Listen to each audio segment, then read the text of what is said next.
Hello and welcome back to Rage Gaming. Welcome back to Elden Ring with the current patch of 1.09. It's been a while now since we've talked about Incantations and how things have stacked up in this patch. It wasn't a big patch for Incantations, but there were overall aspects of the game being changed. Big balancing did happen. For example, some bugs were fixed that actually changed how some Incantations, how their power stacks up. Bleed in PvP was nerfed somewhat, but mainly this list is more about reviewing my thoughts from the past 4 months ago since the feedback was received on that video, adding some Incantations and reworking the orders to better represent their strengths. The list, however, as you can see, is still going to be focusing on the most useful, the most powerful Incantations available in PvE and PvP overall. That does mean we're not going to mention every Incantation in the game, and some will be brought up and down by their relevance in one side of the game versus the other. With that said though, let's begin, starting down at the bottom at D, with the two Incantations that were there last time, with Howl of Shabriri, which gives you that 25% damage global, making it very relevant as a damage buff, but ultimately it makes you take a lot more damage and is ultimately a vulnerability. Used in certain builds to enhance your damage, of course it's good in that aspect, but with the major downsides, I don't want to put it too high. It just barely sneaks its way onto the list because of that. Much like the Fire's Deadly Sin buff itself. It used to be a lot more relevant with bugs and power level in general, but after some major nerfs, now it kind of is a self buff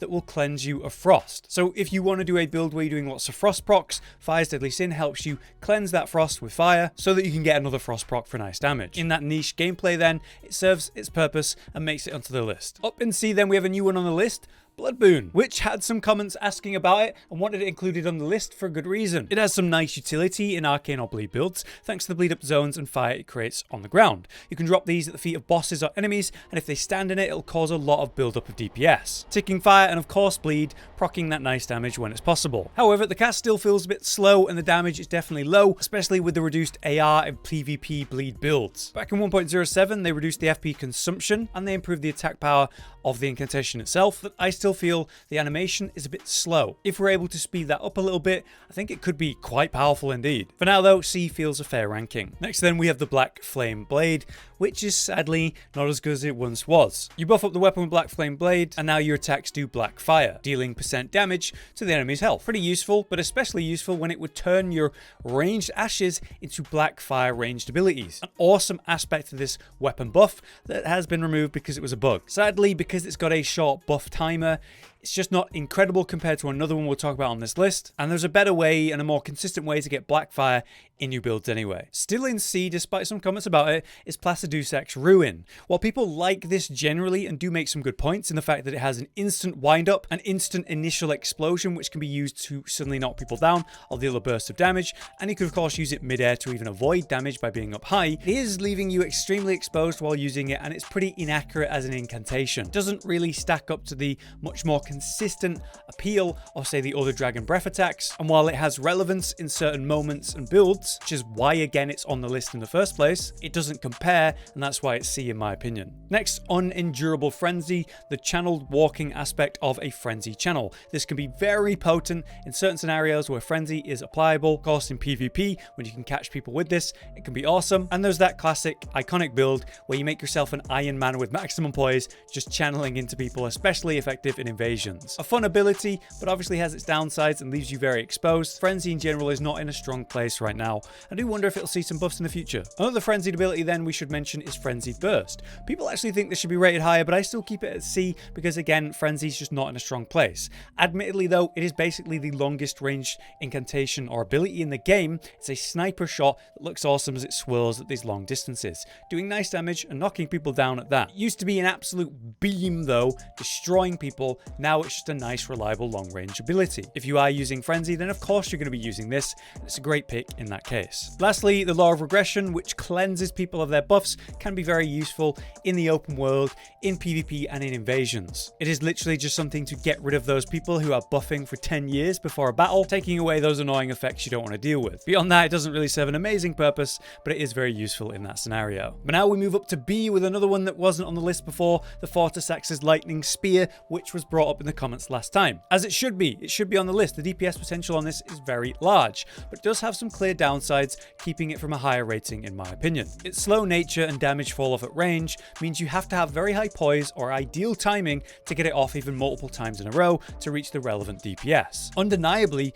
when successfully used up close, it will hit like a truck, dealing multiple ticks of damage per bolt in very impressive amount. However, being knocked out of its very slow cast is very likely, even with high poise builds like this one. If the enemy moves away, the damage fall off is staggering. It really only does proper damage up close. It's very clear what's about to happen in PvP then, because it's very slow and obvious, so easy to range out in reaction or just roll and avoid, or even obviously interrupt. So I keep it at a high B because of its raw power and the potential of that, but compared to another incant that's similar, I just find it less consistent, less powerful, but it is very good indeed. Here's an incantation down from A to B, the Swarm of Flies, which was nerfed in the past to be a lot slower and a lot less effective at applying bleed, but it was still relevant as a slow pressure that the swarm creates. It gives you openings, especially in PvP, when sending this out and then attacking at the same time. Why I bring it down to a B from an A though, ultimately comes down to the PvP nerf of bleed. We're just getting less for an AR proc. This wasn't a great way to build up bleed anymore, and now it's just even weaker with what it gives you. Still very useful for its pressure it can create, but kind of a shadow of what it once was. Next up then, we have the Dragon Maw and the Dragon Claw, which stay in B tier. Both have high damage, good armor, and you can even infinite combo with the Dragon Claw if you have a seal in both hands spamming it, which is very fun and very silly. Both were improved back in 1.7 to have, say, improved directional control or better hitbox, and they're both just feeling very solid options. But I would not describe either of them as insanely powerful as well. I just like them, and they work great in a dragon-based build. Also in B tier, in my opinion then, is the Black Blade, which had some improvements back in 1.07 as well, where they improved the turning performance, shot on the recovery time, the attack and the wave can hit at the same time, so it has a bit more potential since then. That's why it was brought up to B. I still find it kind of the worst way to apply Destined Death though, between the two weapon options. Still, smacking someone with this at point blank can be nice damage, and then you get Destined Death for the damage over time and the 10% health reduction. Lastly, for the B tier then, is the basic heal. As always, as I mentioned, this is just a great option to give you some healing without using a flask, but mainly it's ultimately so strong against the Revenants, where it stuns them and bursts their health down like an anti-heal to them. Because it hard counters one of the most annoying enemy types in the game, it has to be mentioned on this list, and a low B feels fair for that. But now we get into the big boy, where we have pretty much most incantations that I'm going to talk about on this list. In the A tier, let's start with a Discus of Light, which I previously put to a C, but to be fair, it should have been an A. This is down to its output in PvE, as argued in the comments, as a very cost-effective and high damage if the returning hit lands option. Also, if you combine it with, say, any FP restore on kill effects, you can pay for itself with how cheap and effective it is as you kill weaker mobs in the open world. However, as I said in the original, it definitely has lacking performance in PvP, especially in your average 1v1s, where it leaves you a bit vulnerable and it's very easy to avoid. But with how efficient and effective it is in PvE, it's a very spammable, effective incantation. It should be higher than C, that's for sure, because while it only gets by in PvP, it is so good in PvE, so A tier feels fairer. Also in A tier now is the Stone of Garang, which a lot of people had a lot of good to talk about with this one. With its high stagger potential, spammable nature, and very long range ability, it's great. But then also the fact that it's a physical damage incantation, which is quite rare, and you can buff that in a reliable way, meaning it's a reliable damage type. You might come across, say, flame immune or lightning resistant enemies. The final bosses of the game are super holy resistant. Physical damage is always solid, and this is a great option for that. Brought down from S to A is Catch Flame. This and its stronger version are both great options, because you can get a sudden burst of fire damage on enemies, which can be particularly useful in certain areas of the open world, or just wonderful in PvP. Why Catch Flame is so good is because it allows chain or combo casting, allowing you to skip slow first animations to the follow-up animation on other incants. That is why this is so good, and also why it shouldn't really be S tier, because, you know, it in itself isn't strong. It's the chain casting aspect that's so good. So with that, A tier makes more sense than S at this point. Much like Bestial Sling, which despite the many nerfs is still feeling great, especially with its chip damage in PvP. They reduced the random scatter ability, meaning its range was nerfed pretty heavily, and they decreased the poise damage, which was kind of silly for what it was in the past. Despite that, you can absolutely blast these out, dealing nice chip damage, finishing off low health enemies, bosses, or people in PvP. When dealing with anything with low poise, it can be absolutely wonderful, and you do see that in PvP fairly often, where it's absolutely awesome. They took this from one of the best incantations in the entire game to a very strong one, so A tier again makes sense. Also in A tier then is the Black Flame. People love this, as it is an incredible pick for early game PvE, and honestly, it'll just see you through the whole game. Blackfire dealing that % health damage is wonderful in boss fights, and it also can be dealing nice damage in PvP. The problem in PvP with this one is that, you channel it, it comes out a bit slow, it's very easy to roll. However, as it is just so efficient and effective in PvE, I can't help but put it really high up on this list, at least an A, because it's so cost effective and great at what it does. Next up, we're going to talk about all the Dragon Breath incantations all at once, because they are fantastic, they are very powerful, and they're also very expensive on the FP. You must space these out correctly to get them off, and you will absolutely devastate anything that you hit with it, especially if you get the full channel off. Whether that's bosses, whether that's PvP, invasions, whatever, they are so strong. But they are leaving you a bit exposed and interruptible, so you must be careful when you use them. Often the worse or lower level versions of these are found to be better overall because they have the cheaper FP costs and the damage scale up isn't really worth it normally. And between all of them, you probably end up just using the rot options most because you're able to get so much damage off with that. Unless the enemy you're facing is really weak to say fire or magic damage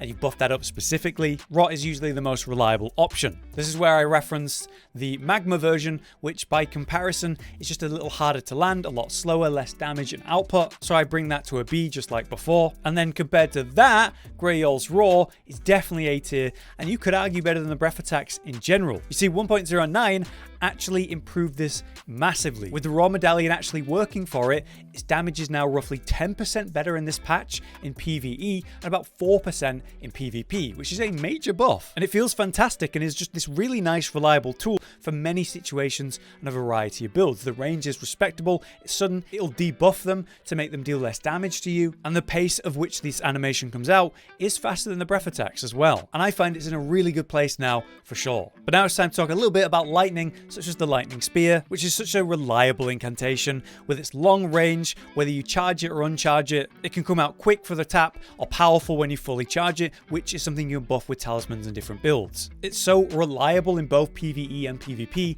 as a long range sudden cast option. Interrupting people trying to buff or cast their own spells or incantations, you can zap them suddenly with this. I love this incantation just because of how reliable and consistent it is. Much like another version, Hone Bolt, which basically strikes from the sky and is a chain caster, so every follow-up after the first one comes out really quick and you can get great DPS with this because of that. I keep it an A tier because nothing has really changed with it. It's just mega fast and great in PvP in general, or a useful tool in the open world or PvE against bosses. Both of these lightning incantations though are awesome and find themselves easily in many different faith-based builds. Lastly for A tier then is Pest Threads, which is another physical based incantation, which as we know is awesome. That's buffable and it's reliable damage where you're not going to see much resistance to that type of thing. Also interesting with this one, the closer you are to the target, the more the Pest Threads will actually land, dealing more damage. Best used up close for a sort of shotgun style of DPS in PvE, or incredible pressure and tracking in PvP. For how strong it is, you don't really see it often in PvP though, but I really like it and I keep it in an A tier. But we're finally there at the S tier then, let's get through it. First up, the Bloodflame Blade, which for some reason I was having in an A tier in the past, and I honestly have no idea why. It's the best weapon buff in the game. You get fire, you get bleed, and it's the source of so many powerful builds. Put this on a weapon, combine it with a fast attacking Ash, and you have some of the best bleed build-up in the entire game. While it's true that bleed build-up isn't as good in PvP with the White Mask and the Talisman being nerfed in their potential, it's still just so much extra raw power and damage, such extra threat, and the raw power and potential is insane. It's one that I kind of still expect them to nerf, but for now, it's still awesome. Also in S tier, in my opinion, still is the Ancient Dragon's Lightning Strike, which is still a PvE melter with such high damage potential that it's just one of the best incantations for that in the game. Compared to the two-pronged version of Fortis Axe, this one does require a proper channel before you release it, but then you have a bit of ability to time it better, and that also means you can massively improve its damage for an ultimate blast when it is released. It's a bit predictable in PvP, but it does shoot out in various directions and waves, so if people evade the first wave, they might get hit by the follow-up ones, and it's still a nightmare in, say, free-for-all situations when used off camera. Ultimately, I think its damage potential is huge, and it's very consistent, making it one of the best PvE DPS options for a single incantation, and can be very threatening in PvP at that. that. Next, of course, we're going to talk about Giantsflame Take Thee, which is just one of the hardest hitting single incants in the game. Whether you tap it out for the utility and benefit of that, or you fully charge it for the massive blast of damage, especially when buffed up, improving your fire damage to ludicrous levels. It is extremely useful in PvP for the quick cast or the channel, for the mind games and potential of that, and is extremely powerful at pretty long range in PvE, fighting bosses and destroying them with this alone. It's just one of the best and has been for a long time, so I don't think I need to really say any more about it. Lastly, the two incantations that self-buff, Flame Grant Strength and Golden Vow. These are still S tier because they're just core to basically every PvE build in the game, increasing your physical damage, increasing your fire affinity, and even giving you some defense. But there you have it. This is my complete list for patch 1.09. As you can see, we have a few new additions based on the feedback of last time, and the ordering has changed somewhat. As always, I hope you guys can see where I'm coming from with these different incantations. It can be quite hard to do a tier list for both PvE and PvP for each incantation, but I think this is a fair ranking in general. For now though, I've been Hollow, you've been you. Thanks for watching. We'll see you in the next one. Josh, Cotton, and Hollow with the videos, dropping the humor like a hammer on your tippy toes, bringing entertainment on a daily arrangement to take our insanity and turn it into entertainment. Yes, I said entertainment twice, to reiterate that it is nice to look into your faces on a mostly daily basis when you let us in your homes to make the whole world a stage. Goodbye.